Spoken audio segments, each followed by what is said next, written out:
पहले आप इस वीडियो को देखिए, फिर मैं रिप्लाई करती हूँ। हम क्रिश्चियन हैं, हम सच्चाई को मानते हैं, क्योंकि झूठ को मानना हमारी फितरत में नहीं है।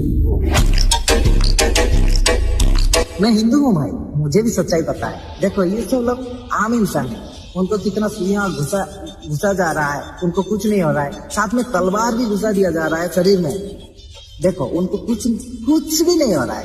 लेकिन तुम जिसको भगवान मानते हो, यीशु मसीह, उनको 3 कील ठोक दिया गया, बस उतने में उसका काम खत्म। साला मर गया हो। भाई पहले तो मुझे ये बता कि तूने परमेश्वर को पैदा किया या फिर परमेश्वर ने तुझे पैदा किया? क्योंकि अगर तूने परमेश्वर को पैदा किया हो तो तुझे जरूर पता होता कि परमेश्वर इस दुनिया में आए थे और 3 कील खा के चले गए, लेकिन 3 कील जो खाई थी वो क्यों खाई थी? शायद मुझे वो नहीं पता, क्योंकि तो अभी परमेश्वर से बहुत दूर है, बहुत अनजान है, क्योंकि तो कभी भी परमेश्वर को जानना नहीं चाहता बल्कि उनकी इंसल्ट करना चाहता है। लेकिन परमेश्वर एक इंसान नहीं, टीडी जैसा, मेरे जैसा या फिर इस दुनिया के जैसा आम इंसान नहीं है। वो एक हॉली स्पिरिट है, एक पवित्र आत्मा है।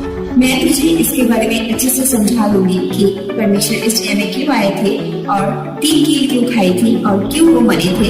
इसके पीछे का राज मैं तुमको बताऊंगी, लेकिन उससे पहले मैं तुझे एक बात कहना चाहती हूँ, क्योंकि आइंदा ऐसा वीडियो परमेश्वर के ऊपर नहीं बनना चाहिए, ठीक है? तो चलो बात करती हूँ परमेश्वर की। परमेश्वर इस दुनिया में आए थे, ये तुझे पता है। 3 कील खाई थी, ये तुझे पता है। मर गए थे, वो तुझे पता है। लेकिन 3 कील के बाद वो जी उठी थी, ये तुझे नहीं पता। तो बता दिया मैंने तुझे, वो 3 कील क्यों खाई थी, उनका मकसद क्या था।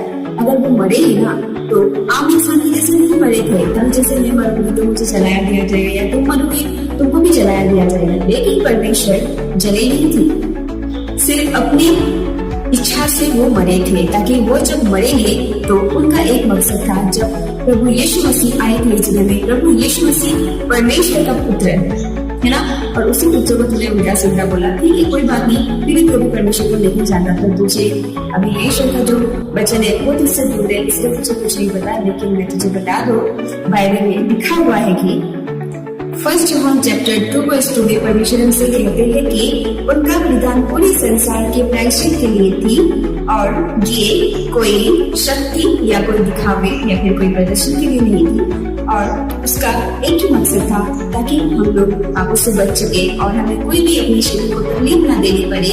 हम लोग परमेश्वर के पास ऐसे ही फ्री में जा सके, और ये परमेश्वर का प्रेम है। आमीन। यीशु परमेश्वर का पुत्र है और परमेश्वर ने मरियम से एक पुत्र औलाद मांगी।